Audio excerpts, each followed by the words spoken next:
Chegamos ao dia 3, a paz de Jesus e o amor de Maria. E nesse dia 3 desse livro que eu estou trazendo como propósito, como resumo, de 40 dias aqui, esse propósito dos vídeos, nesse dia 3 do livro Uma Vida com Propósito, o autor, o Rick, ele traz assim, né, o que dirige a sua vida.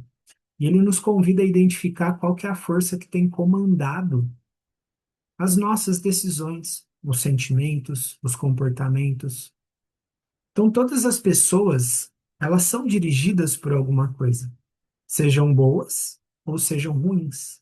Até os vícios, quando a gente fala hoje, muitas vezes os vícios, eles são transgressões que fazem com que a gente seja dirigido por algo que nos atrapalha, que é ruim. E o problema é que muitas vezes a gente nem percebe que isso está ocupando o controle da nossa vida, está roubando tempo, o tempo de celular, o tempo de tela.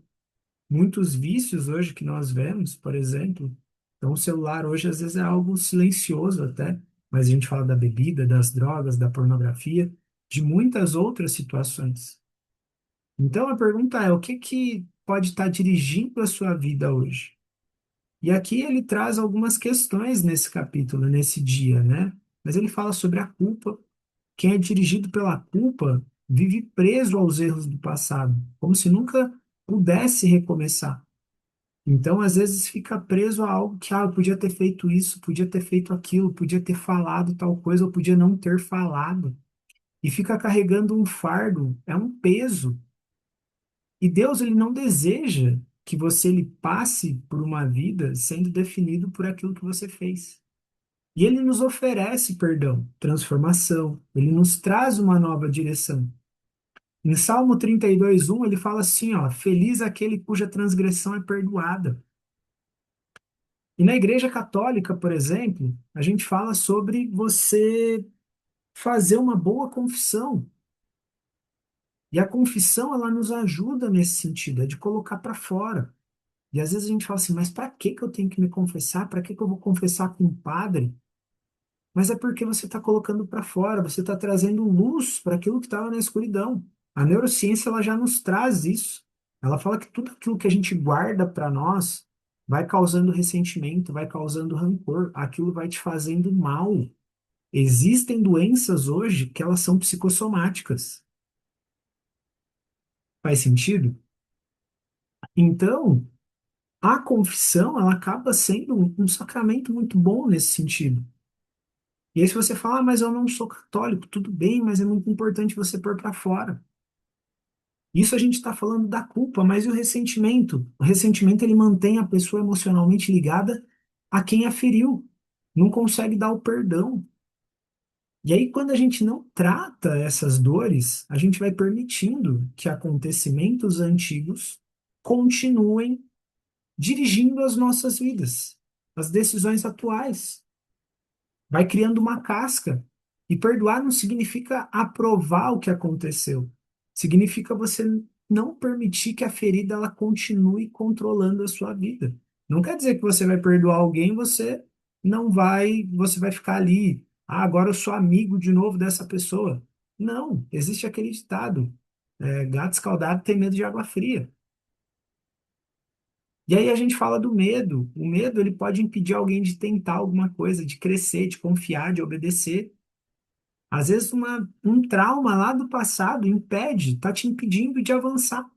Então muitas pessoas elas não fracassam porque tentaram e não conseguiram. Muitas pessoas elas fracassam porque o medo não permitiu que começasse. Em 1 João 4,18 fala que no amor não há medo. Então, isso falando sobre o medo. Aí a gente vem falar sobre o materialismo. Então, quando a vida é dirigida pela busca pelo dinheiro, pela avareza, né? A pessoa ela passa a acreditar que terá mais valor quando possui mais. E os recursos, eles são importantes, mas eles não podem ocupar o centro da nossa existência, né? Jesus já falava que a gente não pode seguir a dois senhores. Então, o dinheiro ele pode proporcionar conforto, ele pode ser uma boa ferramenta para a nossa evolução, só que ele não pode ser o centro, ele não consegue gerar esse propósito. E aí a gente fala sobre necessidade de aprovação. Então, a aprovação das pessoas, ela muda rapidamente. Hoje, por exemplo, você pode ser elogiado. Hoje, se você fizer alguma coisa, daqui a pouco está na internet. Amanhã você já está sendo criticado. E aí, quando a nossa identidade ela depende da opinião dos outros, a gente vai viver emocionalmente instáveis. Então, o temor do homem arma ciladas, Provérbio 29:5. E uma vida dirigida pelo propósito, que é o que o capítulo nos traz, ele nos ensina que conhecer o propósito de Deus, então, assim, existe uma diferença do nosso propósito para o propósito que Deus tem para nós. Então, conhecer o propósito de Deus vai nos oferecer quatro coisas: direção, foco, motivação e sentido. Então, eu preciso de direção, ou seja, eu preciso saber para onde que eu vou dirigir a minha vida, e Deus ele vai nos trazer isso, mas aonde que eu preciso focar também para que eu não saia dessa estrada. Só que também eu vou precisar de motivação para aquele momento onde talvez eu pense em desanimar. E para que eu me mantenha motivado, eu vou precisar do último elemento, que é o quê? Tem que fazer sentido. E só com Deus as coisas fazem sentido. Então, quando a gente sabe o porquê nós estamos vivendo, nós conseguimos avaliar melhor o que que merece a nossa atenção, o que que precisa ser abandonado, quais oportunidades realmente fazem sentido e onde que eu devo investir o meu tempo e a minha energia. Então, uma vida sem propósito, ela fica sobrecarregada de atividades. Só que você nunca vai se sentir completo. Vai faltar significado. Então, às vezes eu posso olhar e falar assim, poxa, eu tô aqui hoje aqui gravando mais esse vídeo. Mas por quê? Talvez alguém vai assistir e vai falar, mas para quê? Mas é como eu falo, se tocar a vida de uma pessoa dentro desse propósito que Deus colocou no meu coração, então é um propósito de Deus, tá tudo certo. Então, estar ocupado não é a mesma coisa que estar no caminho certo. Então, a reflexão que fica para nós nesse dia 3 aqui, a gente está chegando no dia 3, eu te convido a pensar com você mesmo. Para e reflete sobre essa pergunta, mas o que que realmente tem dirigido a sua vida? A culpa, o ressentimento, o medo, o dinheiro, a aprovação ou o propósito de Deus? Pelo que você tem feito o que você faz? E eu vou um pouco mais além, talvez você tenha um potencial escondido, que talvez nem você ainda saiba. E quando o propósito de Deus ele aflora, esse potencial ele vem à tona. Muitas vezes a dor pela qual você já passou, ou pela dor que você está passando, talvez seja o propósito que vai te ajudar a transformar a vida de outras pessoas. E aí talvez você pode dizer que Deus ele está no centro. Só que comece a observar suas decisões no dia a dia. Então, enquanto você está assistindo esse vídeo, aquilo que mais influencia suas escolhas provavelmente é o que está dirigindo a sua vida hoje.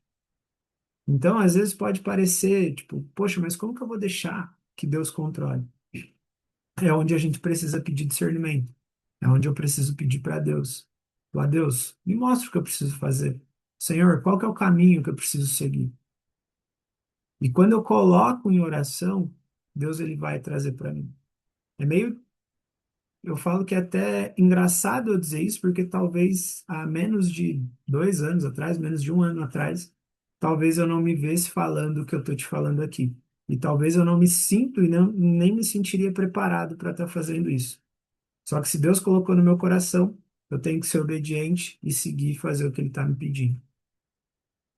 Tá? Então, o que que você pode fazer? Ora para o Senhor e fala assim, Senhor, mostra-me o que está dirigindo as minhas decisões. Me ajuda a abandonar a culpa, o ressentimento, o medo, a necessidade de aprovação. Que a minha vida ela seja conduzida pelo propósito que o Senhor preparou para mim.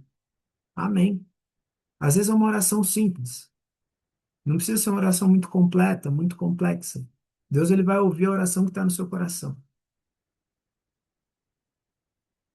E aí, quando você não sabe o que que dirige sua vida, qualquer sentimento ele pode assumir o volante. Então, para, reflita, quem que está no volante hoje? Maravilha? Então é isso. Espero que tenha feito sentido para você esse dia 3. Se você está gostando, comenta aí. Vai ser muito bom para que eu saiba também. E a gente segue aí e até os próximos dias aí. Um grande abraço, fica com Deus e até mais.